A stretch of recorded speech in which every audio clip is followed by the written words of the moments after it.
Now the movement has started. In a few seconds, okay, the President Putin has come out. So he's walking out of the plane.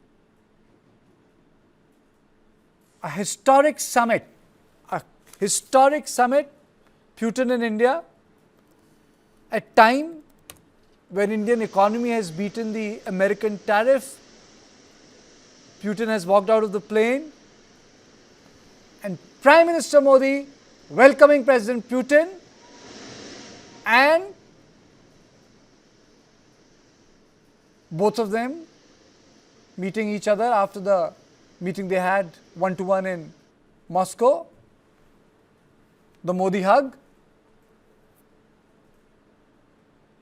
And President Putin is expected to will be traveling with Prime Minister Narendra Modi for a private dinner at Lok Kalyan Marg. And now President Putin is being received at the airport. As we say, the pageantry is there. People are there to welcome him from the president's own country. Tight security cordon. Very important. All eyes set on this visit. And this is the welcome, sort of a welcome. I must apologize to my viewers. This is a security feed. So, we'll get those nats later, but this is what it is happening. These are deferred visuals that are coming right now. These are not out of the security concerns. This is how President Putin is being welcomed.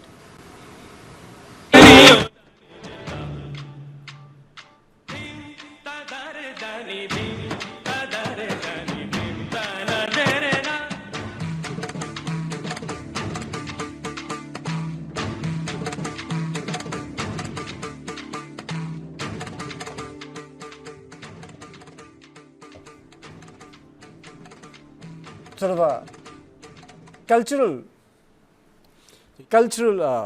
prism into the way we have welcomed our foreign dignitary. These are the various camera angles that are coming, and they will be traveling to 7RCR from the Palam airport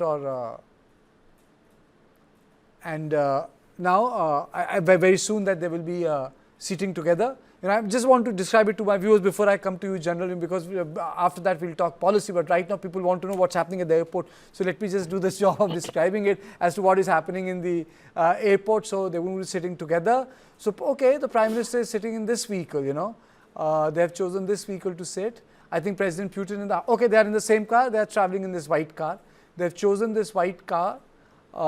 He came in a different car, he is choosing to go back in a different car. So both of them are together. Another 15-20 minutes, they will be there, right there at the Lok Kalyan Marg. And some of the people are even taking a selfie from security. That's very surprising, but it's okay. And the entire gamut of security is there. The dance still continues, and Prime Minister Narendra Modi and President Putin are going to leave. Now these visuals are coming direct from the Delhi airport. All eyes are set on this because after a long time there's a lot of discussion on India-Russia relationship. General Chauhan, after liberalization there was an intense focus on India-America relationship, but after what has happened with America, there's a great focus on India-Russia relationship that it's a relationship on which you can depend upon. Isn't that so, sir? Absolutely, Karthik.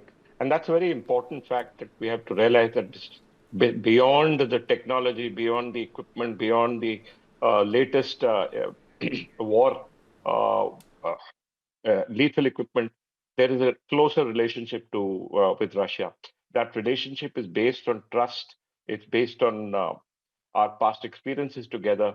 It's based on a huge lot of different experiences that we have had, and at least our generation, the generation of the born in the 50s, realized that it was Russia who's helped us out during very critical moments of our of the time when we were a nascent state. So this is just a reinforcement of those thoughts and ideas that we've always had. We had briefly flirted with America. America had come close to us over the last 20, 30 years. But unfortunately, we now realize, and there's so much of talk about it, that we may not be able to fully trust America and everything, whereas we can fully trust Russia and everything. So this visit of President Putin deals with a gamut and will be dealing with a gamut of issues. Uh, Besides, like I said, the acquisition of air defense equipment, the S-400, the S-500, the BrahMos, we're going to be sitting together, channelizing our capabilities, channelizing our technological prowess to manufacture and uh, to come up with even greater and more technologically important weapon systems, which should be the latest in the world. So that's one issue. Secondly, I myself, as as spoken about it earlier, was the strike corps commander when we had the exercise with the Russian with the Russian division in Pokhran, and I'm absolutely clear that it is more important now for us to uh, further take forward this relationship that we have to look at the Russian army, to exercise with the Russian army, and to show Russia that we too are a very we are a very trusted ally of Russia, very close and trusted ally of Russia. We need Russia uh, for many aspects, for really many aspects, and not the least among them being this recent bonhomie that Pakistan now shares with Turkey, with Armenia, with China, and with the US, which is an amazing thing. But General, India let seems me to have been take left that alone. Yeah. question. Let me take that point to Fred. Fred has to leave. Fred, what is that fiber that binds Indian-Russian relationship?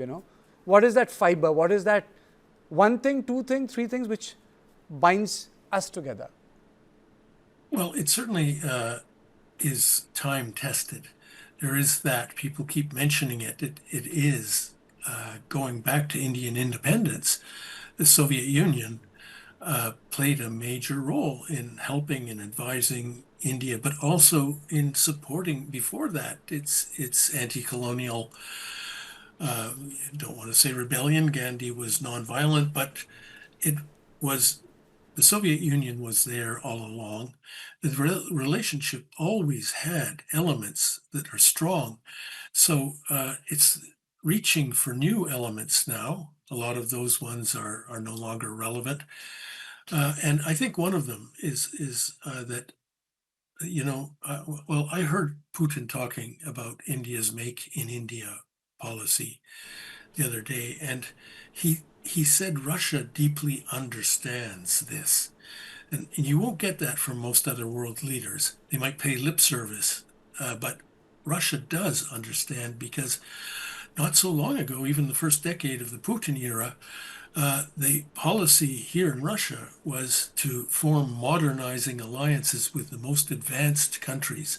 And I can remember doing interviews with all kinds of leading foreign policy makers who were arguing we got to integrate with Western Europe, we got to fix relations with the United States because these are where we get the best technology, expertise, engineering, and all that.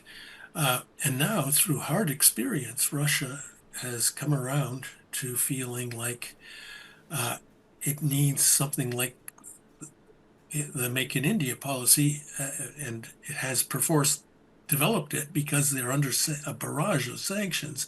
They have had to find their own way, develop elements of self-sufficiency, and also relationships with countries, even if they're not the most advanced Western countries, but who are good friends and who will share and join with them in common development. So therefore, this massive shift in Russian policy has taken place just in the past decade or so. And I think that is the thing that to watch here. I mean, after all the details, the underlying dynamic is that Russia wants to form a new, permanent, strong bond with India. Ambassador Sikri, you said that in the interview, the President Putin said, how far will India go? A lot of guests sometime back, before you came, said this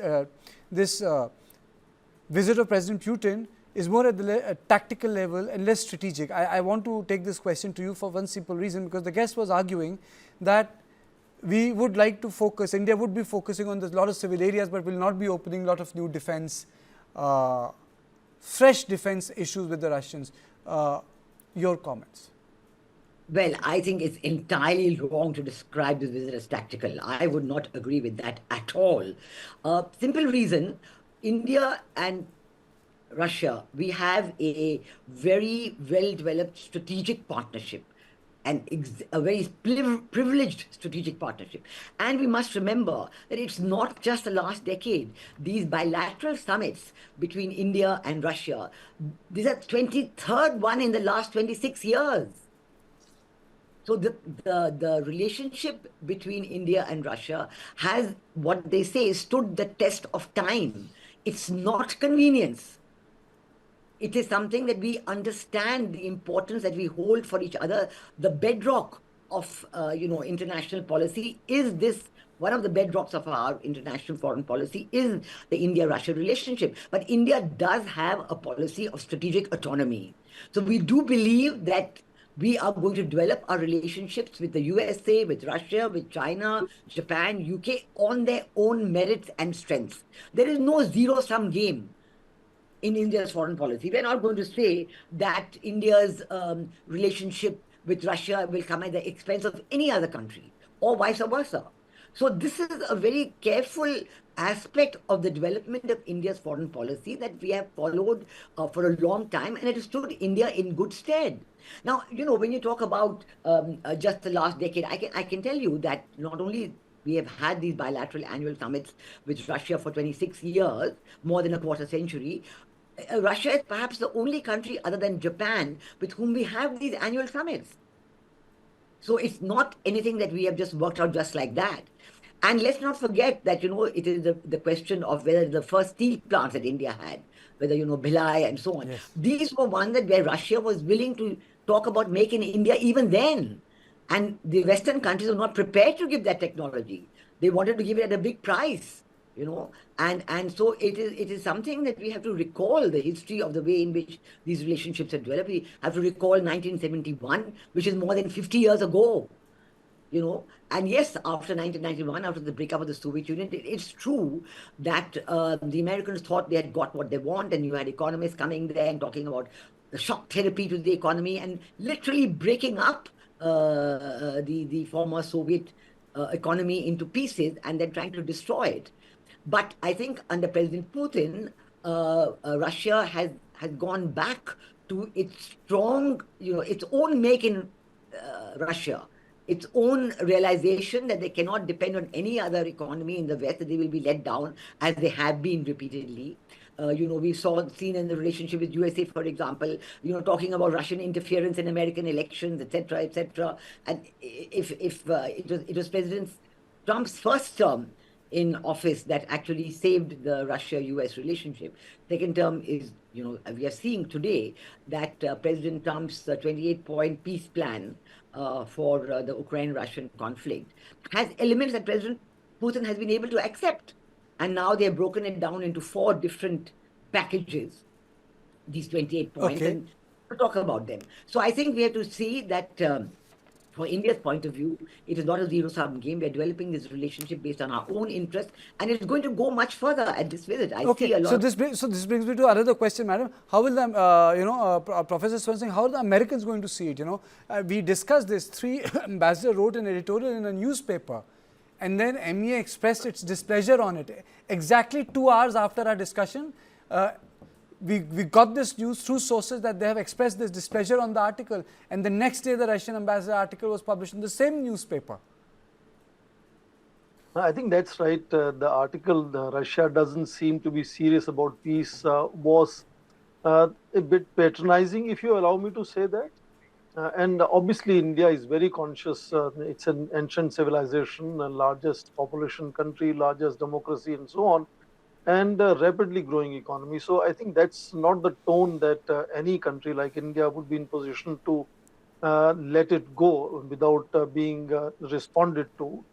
How would Washington be looking at is interesting. I think Washington is the capital that will be most curious, and President Trump's team definitely will be most curious to see how festivities are opening up as President Putin lands in Delhi.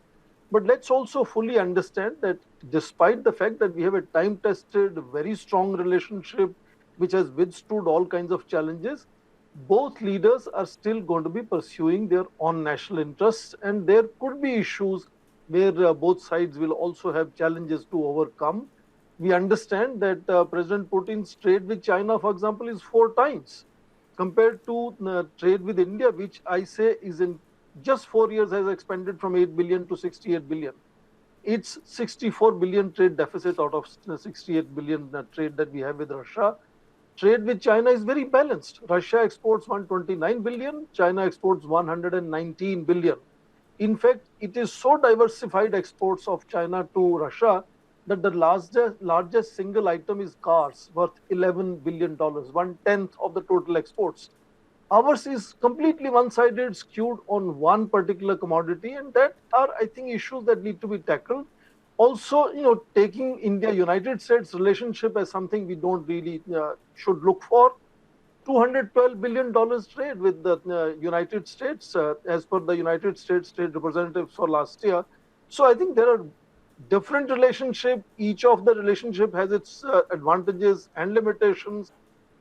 This is the moment where India is trying to showcase a relationship which is very positive, full of energy, moving upwards. Both have reasons to show that enthusiasm of working together across several sectors.